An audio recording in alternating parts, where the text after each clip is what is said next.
Good morning and happy Wednesday as we're Good into morning. week two. Week 2, January 23. Yeah, we've already had some interesting little things this year, haven't we? I mean, did you hear about today where they actually made the planes land for a certain amount of time? And I think they're back up now, but all planes were halted. I didn't hear that. What happened? Yeah, I didn't get the whole article, unfortunately. Something popped up on my news feed saying that they grounded the planes at like 8 o'clock this morning due to something. I think it's resolved now, but just saw that come across this morning. Thought that was really interesting. I'm telling you, traveling has been a total mess this past holiday season. So I hope we can get it straight. We got another holiday weekend coming up, so I I hope we know. can get that out. So the FAA computer went out, so they had to ground all Mm. the flights. Oh, wow. Is that a terrorist attack? I hope not. Right? I mean, you don't. Yes, no, maybe. I don't know. We'll have to wait and see. But we do know that Hamlin has returned back to Buffalo, so that's great news. Oh, yeah. He is making great progress on his recovery. So, in case a couple of our listeners here have not seen, I'm trying to pull it up real quick. The only other thing I wanted to mention on that, did you actually hear about the individual who was, I think he was a former New York Giant football player who's also in critical condition now? Really? From what? He actually saved his two kids from drowning. And by doing so, I guess he took too much water into his lungs and he's in the hospital now in critical condition as well. Oh, gosh. And the So, prayers are with him. absolutely. I haven't seen an update on it, but yeah, this individual saved his two kids from potentially drowning and now he's in critical condition as well. Oh, gosh. So, before we dive in, how was your weekend? Your week? Weekend was a pretty good weekend. Um, there's a lot of planning. There are a lot of events planned for this year. This would be the technically second full year post COVID because Right. COVID didn't recover in 21. It started its recovery in 22. So a lot of plannings, concerts, events are on the tables, and I've been a part of many meetings. So there's a lot of things that are going on.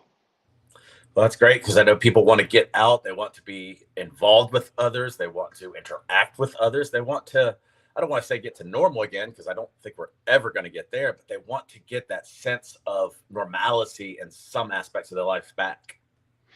No, absolutely. We went through a time where our lives were altered. I mean, what we do, how we do, when we do, Hmm. was totally altered, and that's a situation where it can create a level of stress. It can create a level of anxiety. I'm certain I can say that I went through a tremendous amount of anxiety when the entertainment industry was shut down. And it was shut down 100%. So, and I'm involved in several uh, areas in the entertainment industry, and everything was shut down. So my means and ability was totally shut down, and I had to look at alternatives. Yep. And hopefully, some of the stuff that's come out overseas, that's going to be isolated because I guess you've heard that they actually have some of these countries that are starting to have high alert because of the strand that's out currently. And they're saying that it is highly contagious and people who have gotten COVID before might get this as well, but they think that it'll pass pretty quick. So it's not going to be the same, but still, we got to keep our eyes out. No, that's absolutely true. Everyone should take the general precautions. I would just give one piece of advice to everyone that's listening, and this is just because in my industry I have high exposure to people. Um, in the current weather state right now, with it being colder, I wear a mask when I go outside, and when I go into doors, I wear that mask until I get inside, and that protects my nasal passages from any type of cooling effect. If you're standing outside 5, 10 minutes, 15 minutes, you can get the sniffles really quick, and from there, you started the post nasal drip, and you now got mucus in the bottom of your stomach, which can make you nauseated.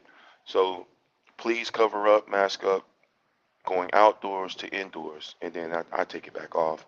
That way, I could breathe, but at least my sinus passages are still warm, um, and not subjected to um, a cold, flu, sniffles, whatever you want to call it.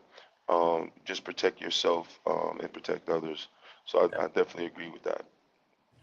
Wear appropriate clothes for what you need to do. Keep warm. Stay covered. Take your Hats, vitamins. scarves, jackets. Absolutely. Definitely do all of those things to protect yourself. We definitely don't want a second strand or a second wave of anything. Just stay safe.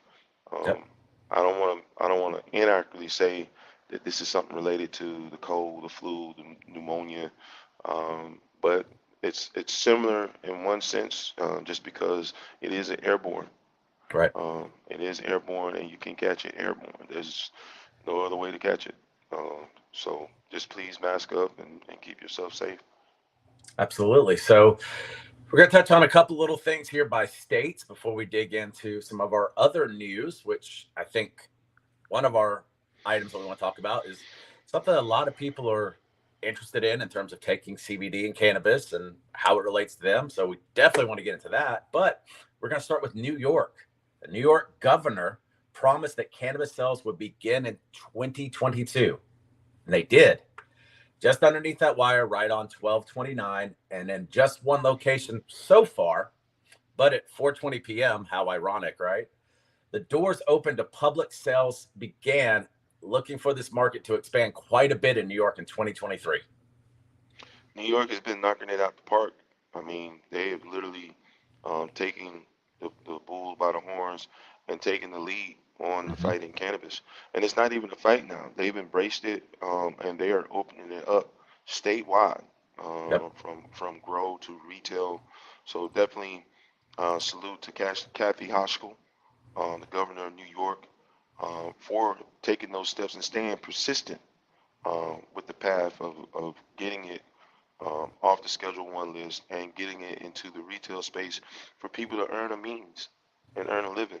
That's really important. Yep. And not too far away in Kentucky, January 1st, patients with qualifying conditions can now purchase medical marijuana in Kentucky. The governor in November signed an executive order allowing people to possess cannabis purchased outside the state for Wow, medical purposes. wow. Okay. And the governor would like full medical cannabis legalization, and we'll see if the legislation will move in that direction. But the And state line thing is huge. that is definitely huge. That allows you to go across that border and come back across without no issues. Um, Kentucky is a state where they allow you to grow. That state is already big in the industry, and one of the first 10 states to legalize it. So that is definitely huge to lower the risk of going across state lines and coming back across, not having an issue or concern. So that's great. Well, and a big props there to the governor, Andy Bashir, who is allotting that because he understands, hey, the people in this state need our help. How can we help them? No, and that helps with the possession. Definitely doesn't help with big possession. I think we had a basketball player that we had talked about that went to, I think, either University of Louisville, I think so. and but he had a large quantity, so it's a little bit different. But if you're dealing with medical um, marijuana, you're dealing with definitely a small dosage or prescribed dosage. That way, you can get the treatment needed and necessary for you right there in that state. So that means they are open and they condone it. So that's great. Right. Absolutely. And a little bit further now in Minnesota, a legislative session, which is underway right now, lawmakers are ready to legalize adult use.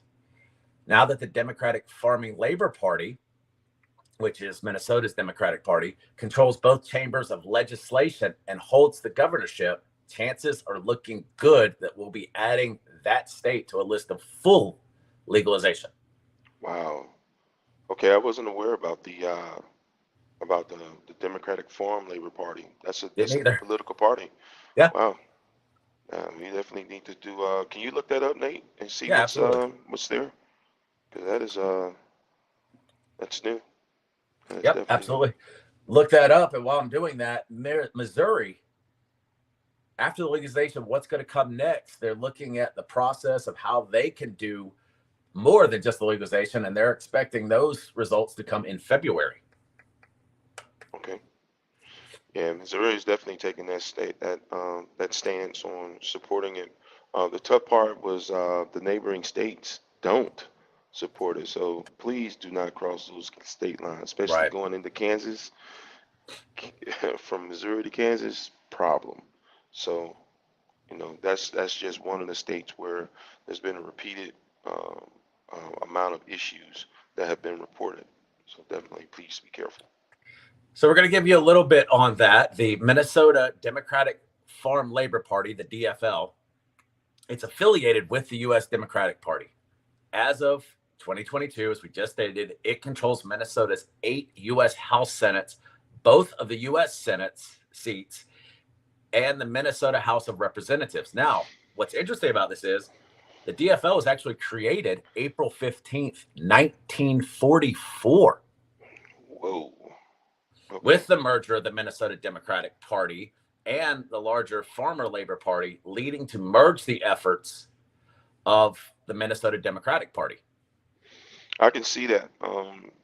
And you got to think that farming has been the staple of the American way.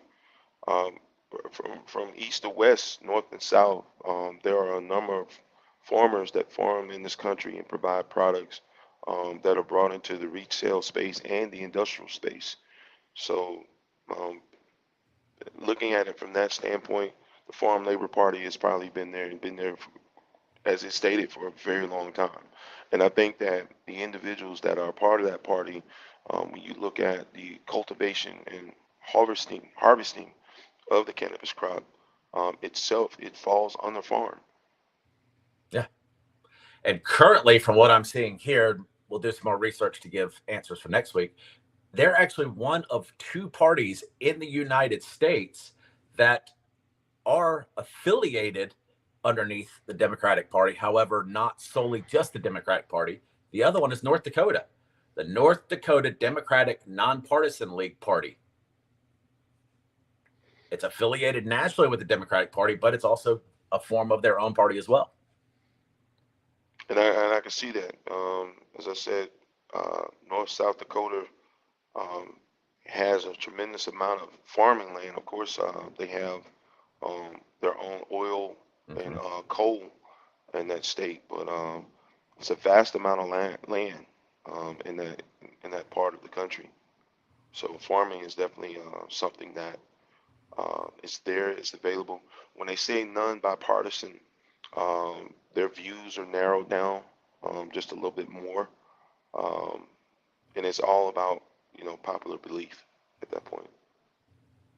Yeah, absolutely. And I love what both of them are doing, and especially as we spoke before on Minnesota, because I think that would be great to see a lot of these things coming forth, these parties who they may have a sub affiliation, but they're tying in with the culture in America, such as, the Democratic Farmer Labor Party, who is pushing for legalization of not just a crop, but of cannabis.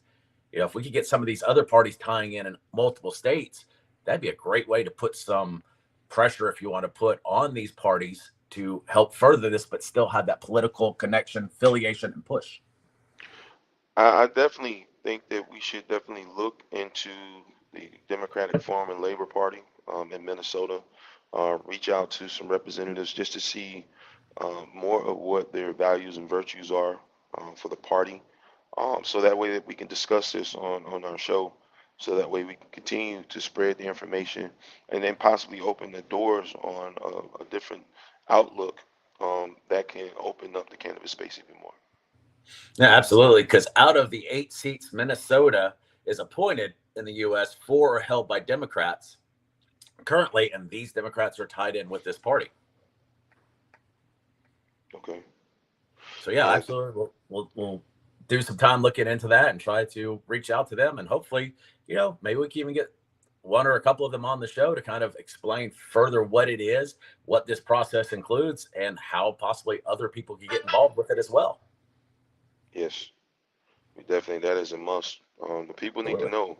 But then also you got to remember, in the political parties itself, um, let's just look at when you look at the elections itself.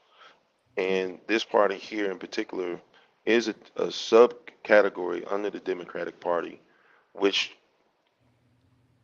I think it would open up a little bit more curiosity and bring people into that space to look at it, and compare it to where their values are across the board.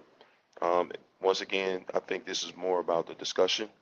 The more that you can make the discussion normal and not awkward. Um, and then also you got to look at the legalities when you do have a discussion.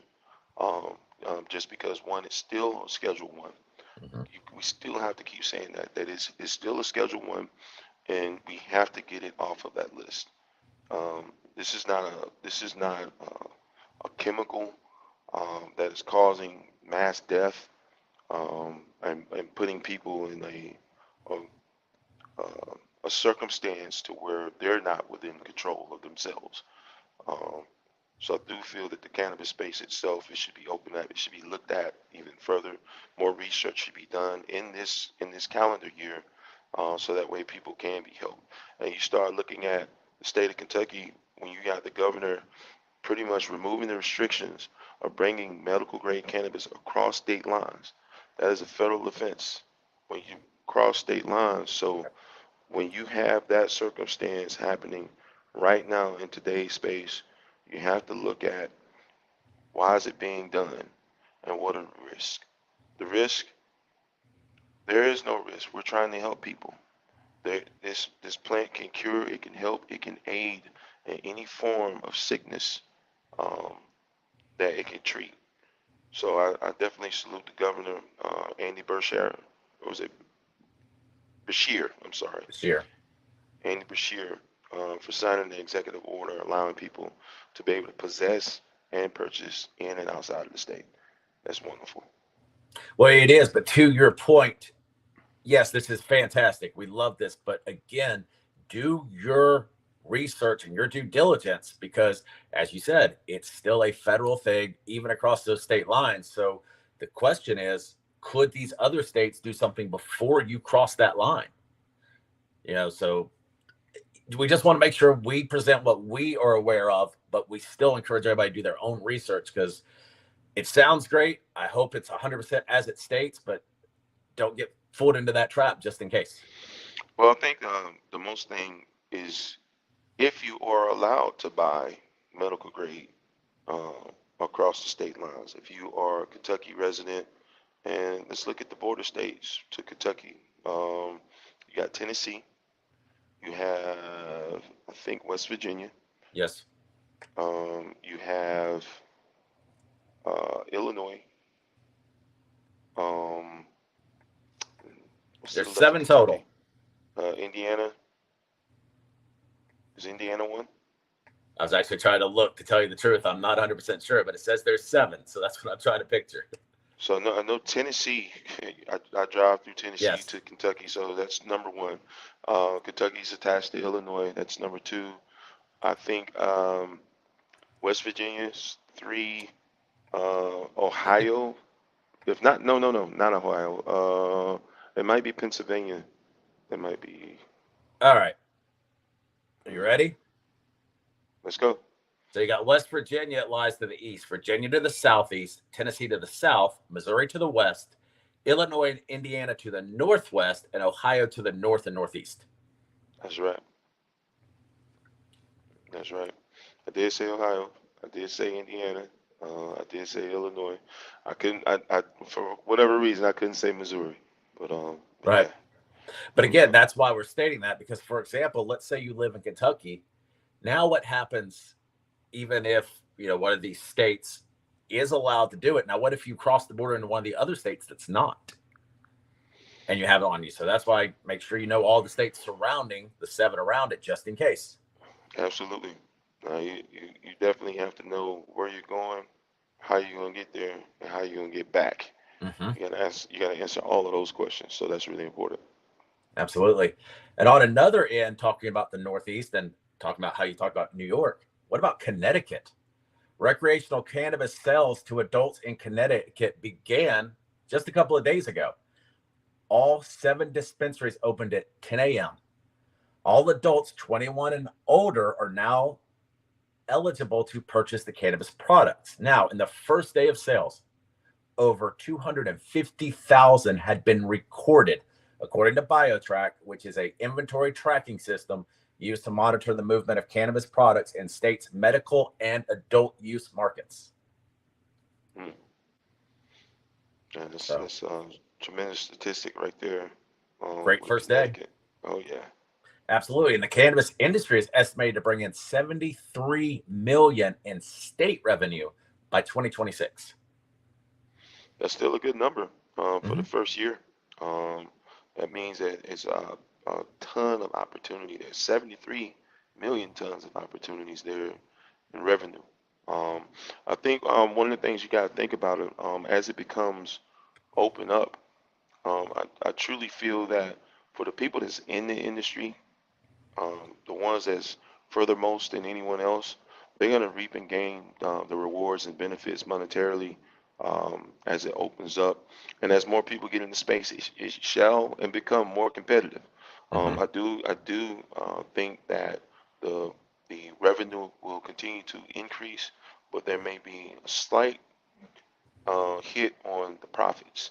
And I think that as the space um, it's going to need more regulation so Mm-hmm. that way that for the products that are not regulated to be removed out of the marketplace so that the marketplace that is regulated gains more strength, gains more validity at that point. So it's really important to make sure that the taxation of the product and everything is in place and then the regulations are in place all the way across the board. That way it Absolutely. protects not only the consumers but it protects the people that invest in that space um, to to continue to conduct business on a retail or a wholesale basis.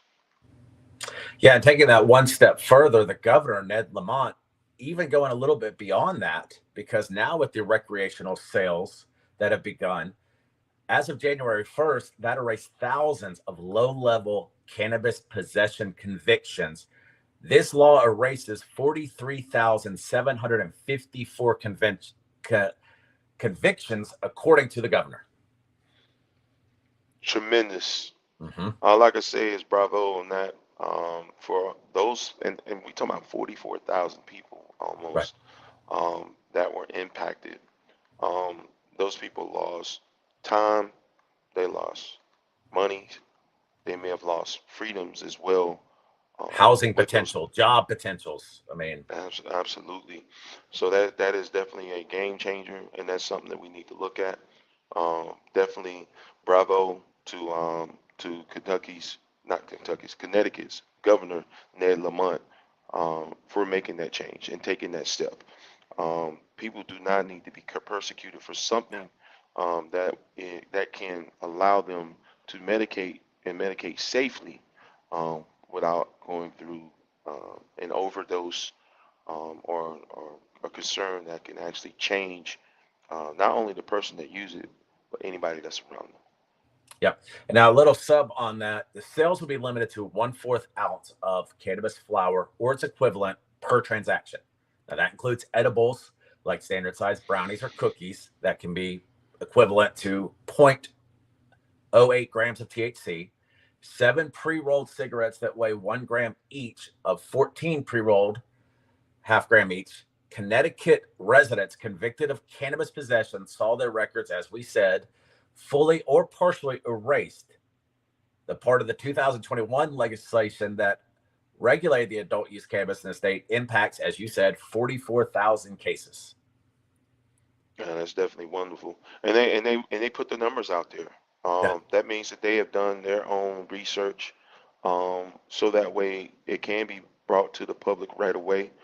And they put it out there. It's limited to 1/4 ounce of oil or to flour itself in the transaction. So that's setting the standard, is setting the precedent that the public needs to know. And from there, other states can look at it. I mean, New York is of course a border state to Connecticut. Mhm. Um, And I think this is a really good standard that's being set. Well, putting the numbers out there, as you said, not only will show in the state, but it's something that they can see nationally and say, this is how much this helped this. And I don't know the population off the top of my head, but remember, Connecticut's not a big state. So if we can do 44,000 in that state, what could we do in major states?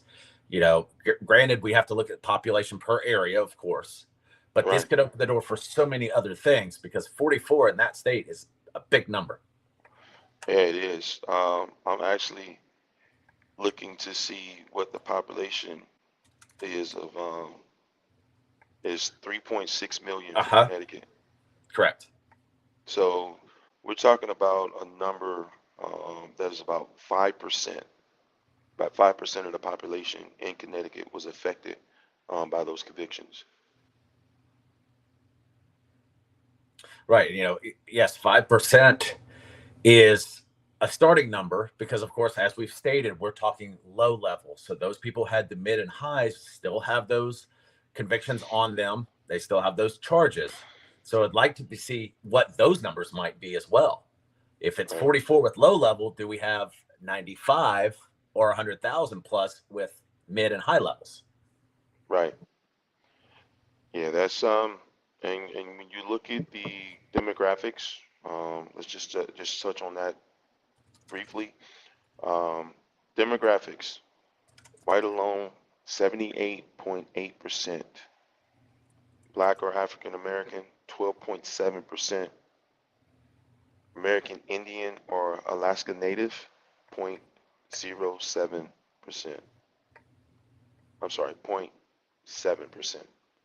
Asian, 5.1%.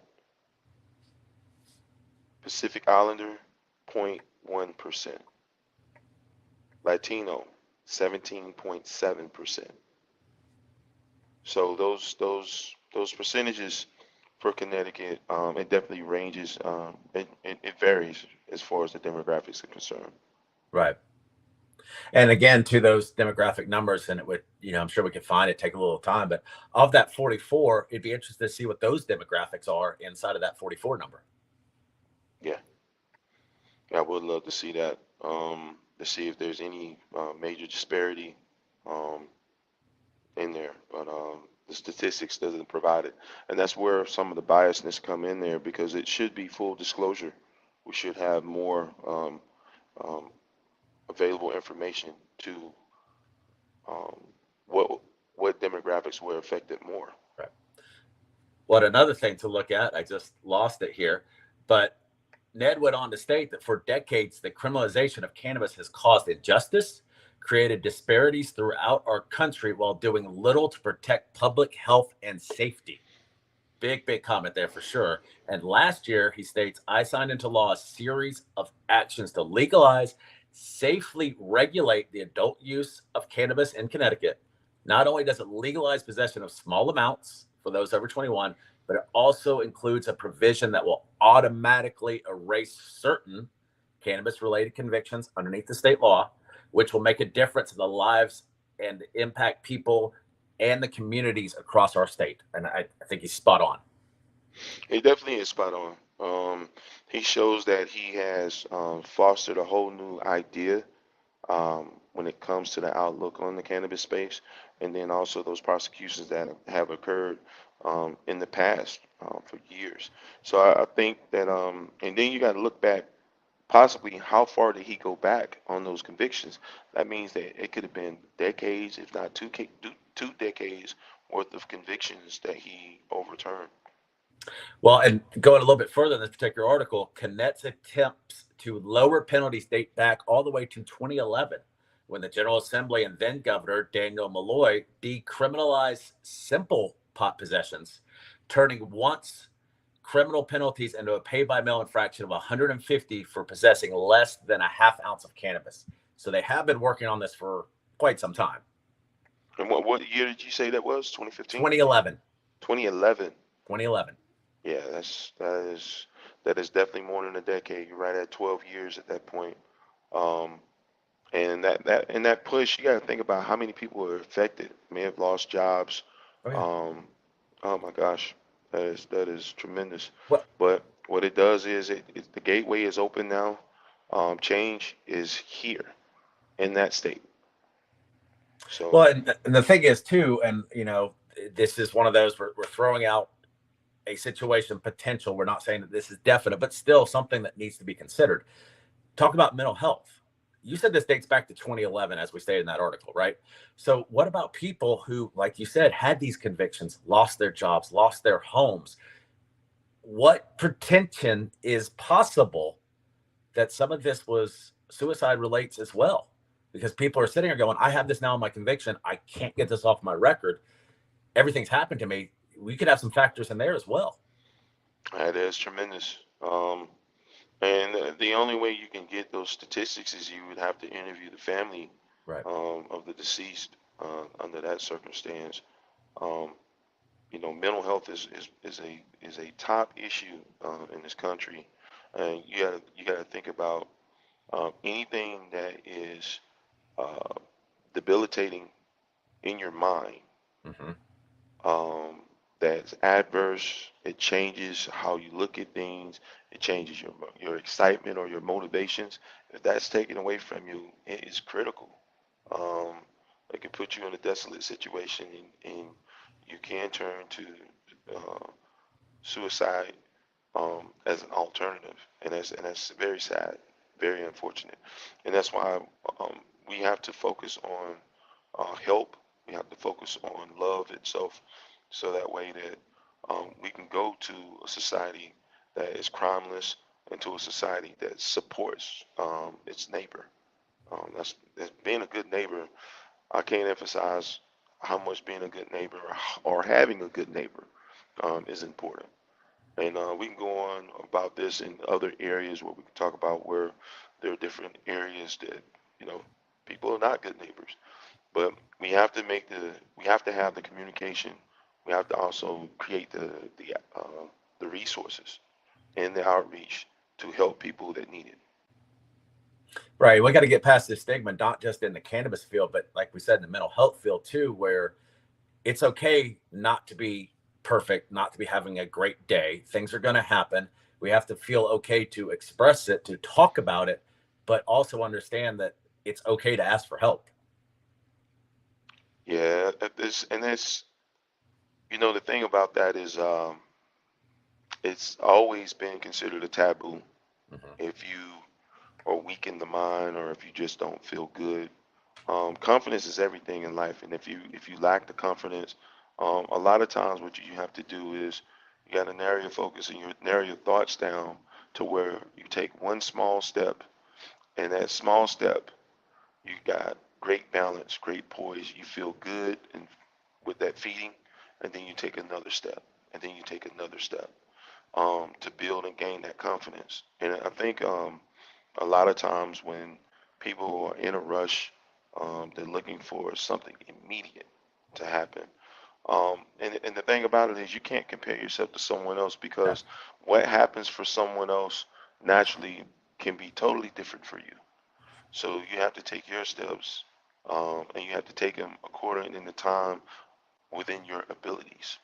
Your abilities might be limited at the time. We don't want to look at nobody having a limitation because everything is all about growth and development. The more that you can grow your mind, whether it's knowledge, whether it's experience, whether it's personal awareness, those are things that give you the confidence that you need as you continue to move forward. And when you don't, and then you do it, and let's just say you hit what's called a stumbling block. You stumble, and it's because you went too fast. You wasn't there. If you don't first succeed, try again, and you try again, and you try again, and you have a good uh, attitude about it, and you persist. If you don't persist, that's when you lose. And from there, the circumstances can be adverse at that point. It can definitely take away from your confidence. It can definitely make you feel bad. And you have to have people around you to say, hey, get up. Come on, you can do it. So you do need that power, positive encouragement, positive reinforcement. Definitely understand that. And once you have somebody there reaching their hand out saying, hey, come on, you can do it, and they show you love, they show you support. Yeah, hey, who are you to say no? You can say no. You got the right to say no. Oh But yeah. hey, you got somebody reaching their hand out saying, "Come on, you can do it." So that's really important. Well, and here's something, and I know you've heard this before, but a quote from an individual who I'm not going to give the name yet, but I've missed more than 9,000 shots in my career. I've lost more than 300 games. 26 times I've been entrusted to take the game winning shot and missed. I've failed over and over and over again in my life.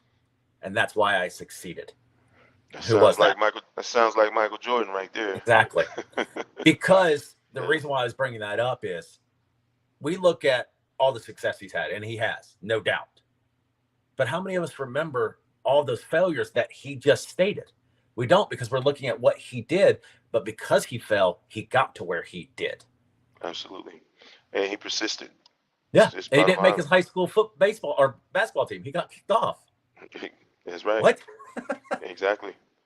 And that makes you a stronger person if you Absolutely. choose to be.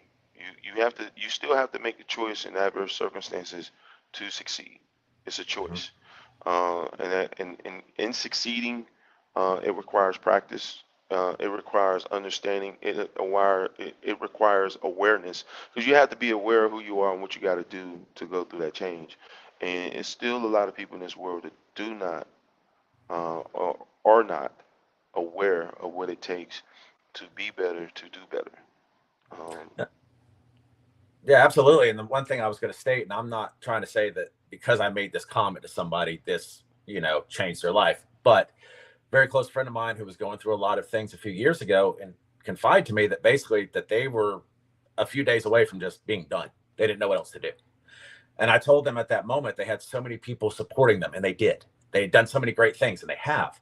I said, but right now, your problem is, and we do this as people. I've done it. You've done it. We've all done it. He was looking at the quarter, a little quarter that was sitting on the table, not the entire table. He wasn't looking at all the possibilities, all the potential. He was focused on this one little section that was showing the faults and failures. But we do that. and you hit that on the right on the head.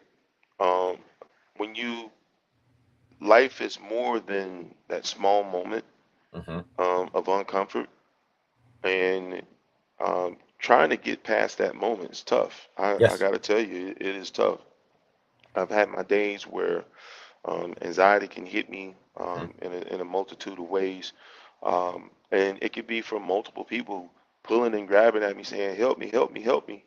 Um, and sometimes you can be strong for the people around you, but you still have to maintain a very strong balance for yourself. Your health, your vitality, it has to be balanced. It has to be in order. You do need proper rest. You do need proper nutrition. You do need to be able to have a point where you can self reflect daily to know where your goals are and where you're at with your goals. Just to feel strong um, about what's to come. Um, I work relentlessly every day to have a strong outlook on what's to come so that way I can be happy, I can be motivated, and I can spread some of that motivation because there's so much to come. So when you create a way, when you look at creating those ways, those are things that people have to look at as well to get past that moment. So looking at that quarter, that's just one fraction of the table. If Mhm. you're just able to sit at a table, that is tremendous. That's a blessing because there's an opportunity there to be sitting at the table. Opportunity sits at the table. The chance to eat is right Mhm. there at the table as well. And you want to have that mindset of bringing something to the table, some knowledge, some experience. If you don't have those things, then what you do is you soak up everything that's there on the table and you take that with you. Well, I know you've done this. I have too. And those people who haven't, I encourage you to do it this week. Now, of course, health and weather permitting, but almost anything we do in life is like hiking a mountain. You see the top, you see how far it is, but it's step by step. And only then do you realize once you reach the top how far you've come. But as you're climbing, if you keep looking back, you're not going anywhere. Yeah, that's something that as I said, it's all about the people that you keep company. Whether it's family or friends, it's important to have strong individuals around you They will give you the courage and motivation that you need. But if you're a follower and you're following people who they are not good support people, Mhm. they're not in a good place themselves, they gonna take you with them. So how they say misery loves company? Yeah, not with me. I don't want that kind of company. I'm gonna exclude myself. Right.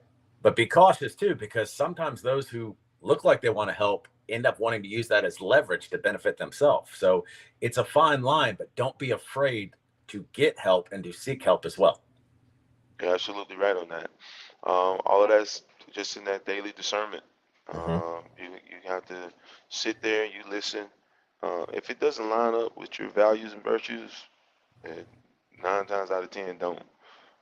You can always give it the benefit of the doubt one more time, and if it still shows you and says the same thing, how they say it, look like a duck, walk like a duck, talk like a duck, it's a duck.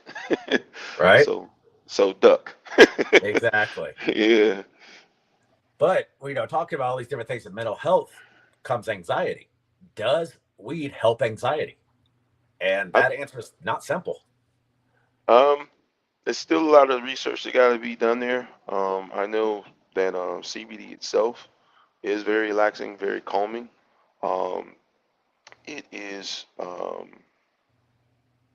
I guess from experience of using CBD, it definitely gives me a peace. So it takes the edge out of anxiety. It allows me to relax.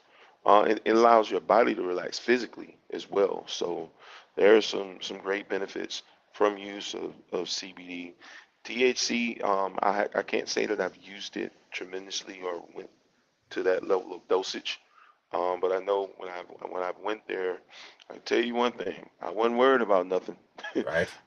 Yeah, Right. But that's the whole thing, because all of this can be based on the individual, the dosage, and the type. And to make it even more complicated, the specific type and severity of anxiety as well with your own brain chemistry is also factors. yeah. Can make it The better or worse. um, in this article, does it have any other supporting research?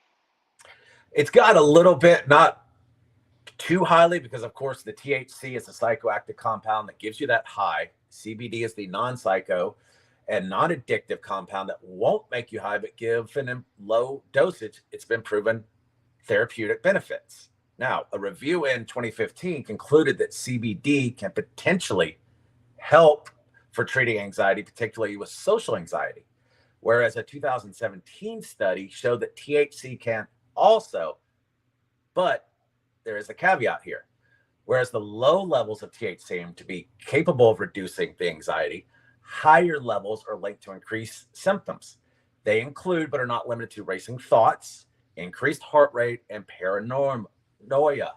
On the other hand, researchers found there is little to no risk of CBD increasing anxiety, and it appears that the decreases anxiety goes with those dosages. Now, with that, as we said, the high levels, and you saw those symptoms, well, there's symptoms just like an anxiety attack, a panic attack, heart rate, paranoia, racing thoughts. So you got to be careful, know your body, know the symptoms, and know how to seek medical help if needed. I agree 100%. I can tell you that when I talked about the high dosing of it, um, it's kind of like a launch pad. Let's just say you're getting ready to bungee jump, you're strapped in the harness, you feel okay until when you first jump. And when you first jump, you're like, okay. And then next thing you feel is the gravity on your organs as you free fall. And then you're gonna feel another feel of gravity going in the opposite direction once you reach the end of that bungee cord, pulling you back up. That feeling is not comfortable. No. It's one hell of a thrill. But at the same time, some of the symptoms, the paranoia, um, once you reach that high, like when you're high, um, unless you've done it enough to where you can control the feeling of your heart racing, or if you've done it enough to where even with your breathing, Yeah. I can say myself, and when you reach that point. you may be scared to go to sleep, and Yeah. that creates a form of paranoia. So I definitely um, can relate to those, just that thought of, once you're high and the feeling is just surreal. And if you're just not used to it, and from one person to the next, I can only imagine how the mind relates and interact to that high. And I know in me, I don't go there. I am very careful of the dosing. Even with edibles, you gotta be very careful of the dosing. Um, I can have a sugar crave, and the wrong dosing in an edible with a sugar crave, you may crave too much, and now you're Right. intoxicated.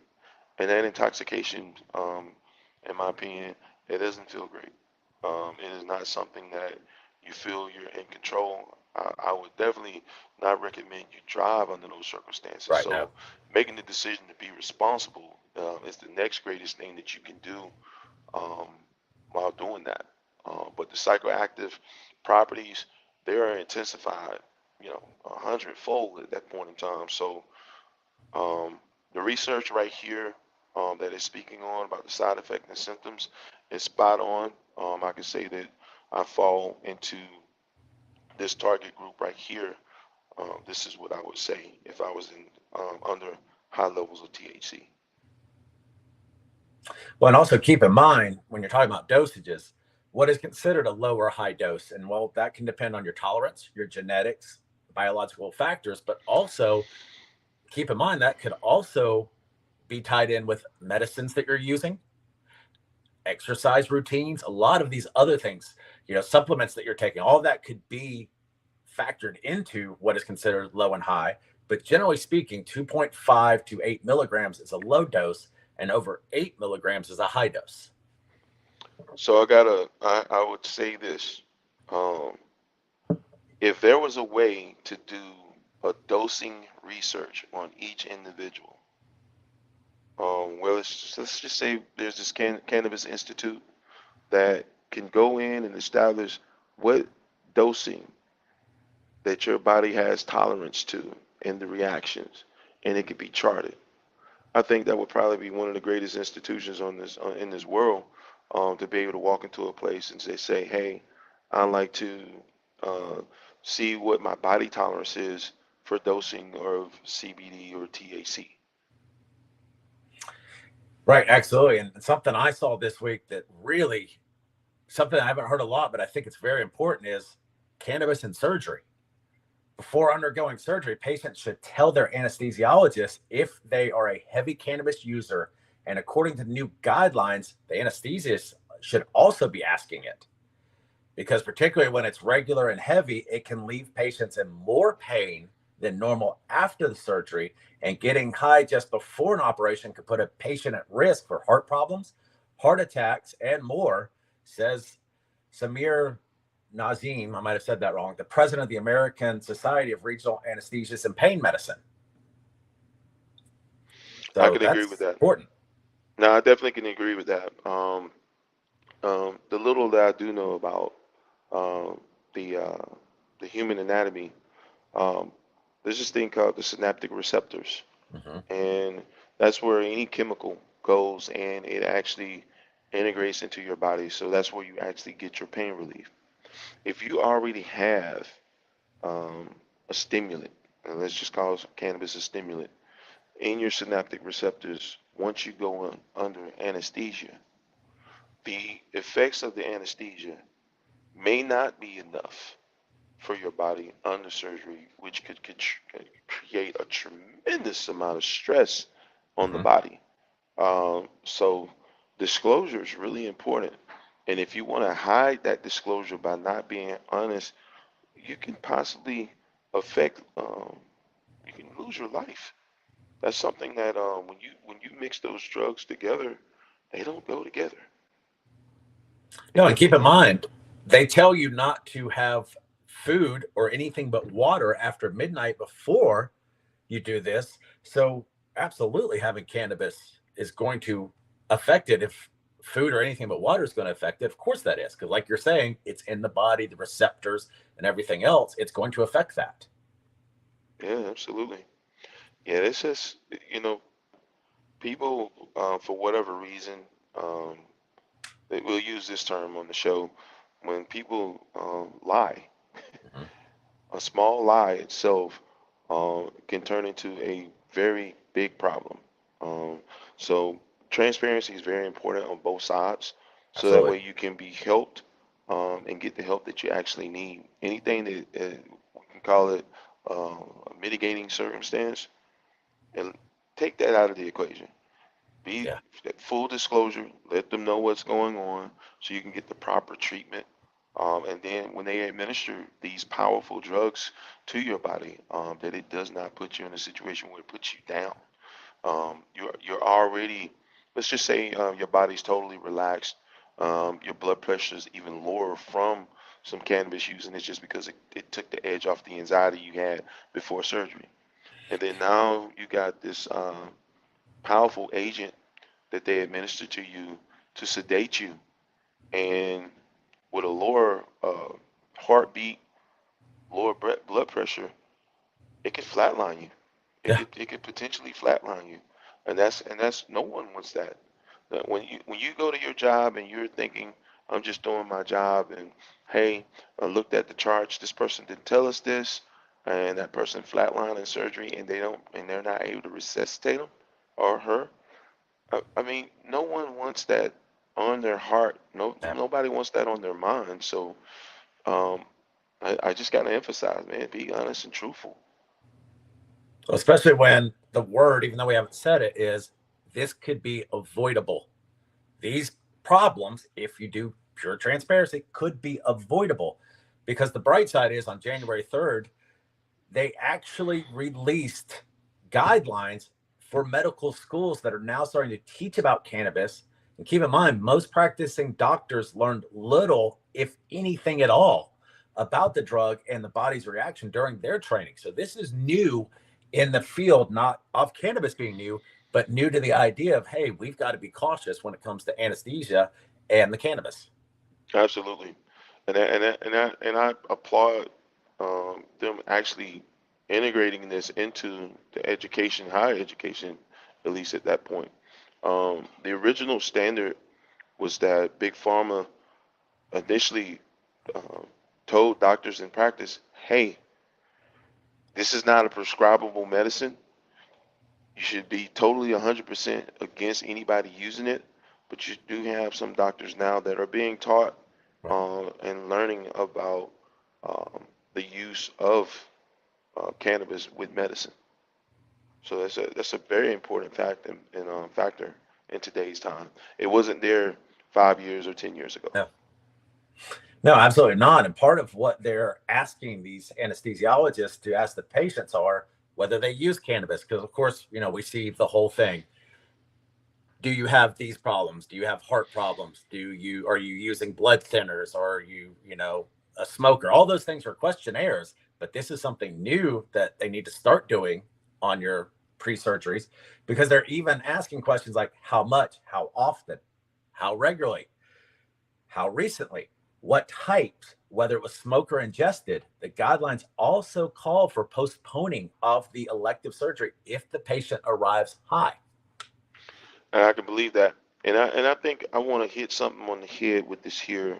When you just talk about factors itself, some of us in this world, we do things that we're proud of. Mhm. Some of us do things in this world that we're not proud of, and it might be because of the stigmatization that comes along with it. So when you take cannabis use itself, if you do it in your own privacy, you're proud of it. But in the public right away, you may not be proud of it, so you definitely won't do it. But on the flip side, you have people who are proud of it and at home and proud of it in the public right away. They don't care. And I don't want to say that they don't care. They're confident with it.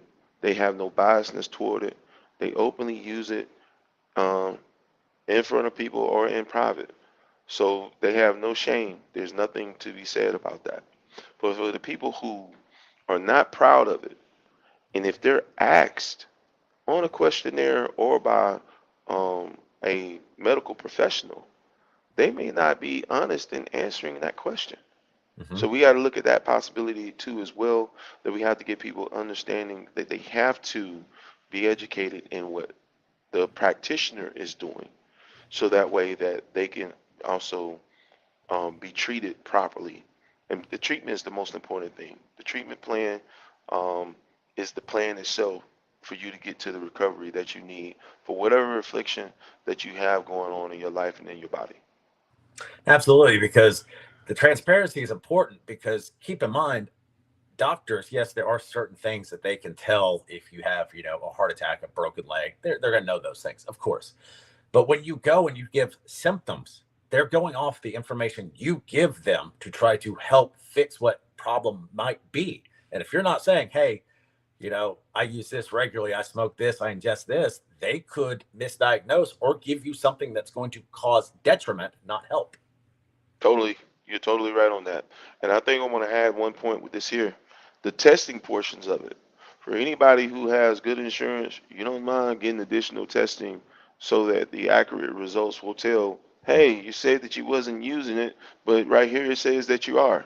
Right. And then unfortunately for the people who don't have good insurance or supporting insurance, still they have a situation where now they're not going to pay for the additional testing. You have a small percentage that will pay for the additional testing out of pocket.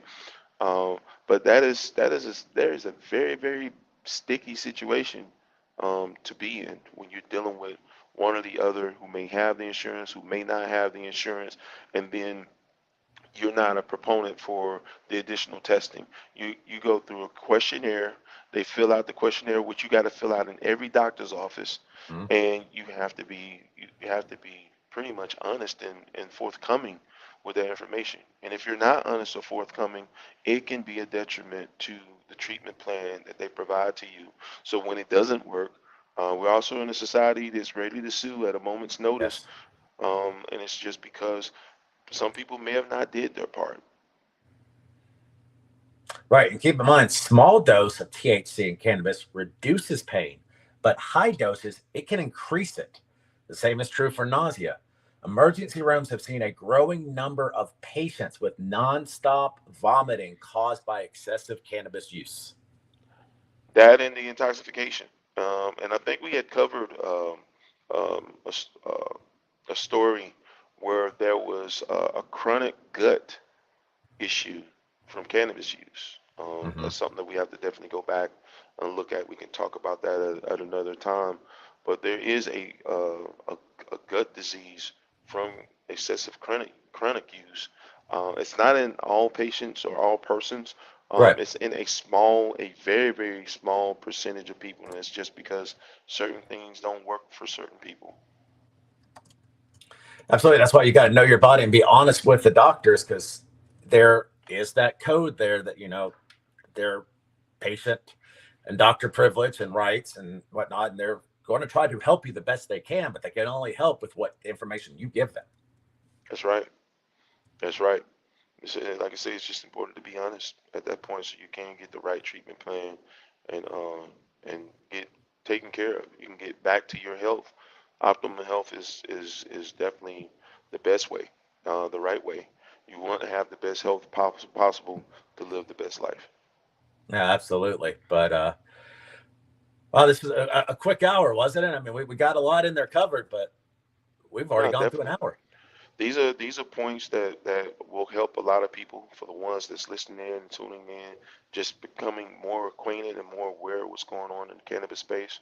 I'm happy to be of service and to help. This is something that is helpful for all persons, and I hope moving forward that we'll have more people join the discussion. Absolutely, because education is the key to this, and this is a field where, though it's been around for a long time, we're really just scratching the surface of the research, the education, and the potentials. Absolutely, absolutely. So definitely, everyone, thank you for tuning in. We will continue to bring you the word every Wednesday, 11 a.m. Eastern Standard Time. Um, Definitely follow us, Matcha Foundation. Follow me at Big Boy Sam with two M's on IG. For everybody on LinkedIn, Sammy Mumphrey as well. Definitely thank you for tuning in. And y'all have a great weekend. Absolutely. We look forward to seeing again next week. We'll start having some visitors on here every week very shortly.